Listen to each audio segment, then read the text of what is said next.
Remue ménage. Remue ménage.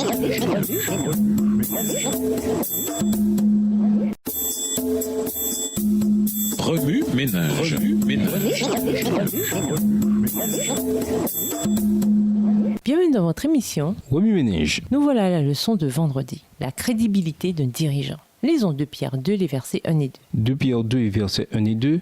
Il y a eu de faux prophètes parmi le peuple. De même, il y a parmi vous de faux docteurs qui introduiront insidieusement des hérésies de perdition et qui, reniant le maître qui les a rachetés, attireront sur eux une perdition soudaine. Beaucoup les suivront dans leur dérèglement et, à cause d'eux, la voie de la vérité sera calomniée. Pour conclure, les dirigeants ne sont pas tous légitimes. Certains nous conduisent à Jésus et favorisent notre croissance spirituelle. D'autres nous éloignent de lui à coups de promesses vides. Les Écritures nous fournissent des instructions nous permettant de distinguer le vrai enseignant ou prophète du faux. Fait-il la promotion du vrai culte? Manifeste-t-il le fruit de l'esprit?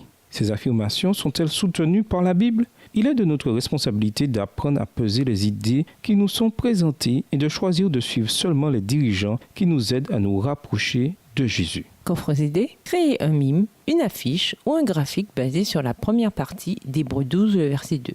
Dessinez un organigramme intitulé « Comment identifier les faux prophètes et interagir avec eux ». Commencez par la question suivante. Cette personne prétend-elle être investie de l'autorité divine? Si oui, alors elle prétend être un prophète. Passez alors aux étapes suivantes, etc. Terminez par la question « Dois-je faire ce qu'elle dit ?» Faites un brainstorming pour trouver davantage de comparaisons modernes. Un faux enseignant ou un faux prophète ressemble à une lunette de visée inadéquate, ou à un GPS qui donne la mauvaise direction, ou à une pile morte, etc. Parce que...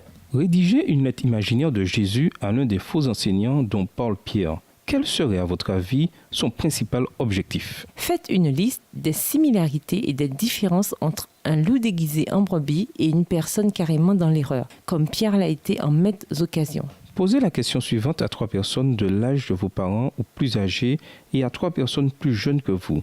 Quelles caractéristiques ou comportements peuvent vous pousser à réexaminer la crédibilité d'un dirigeant? Au revoir. Et à demain si Dieu veut.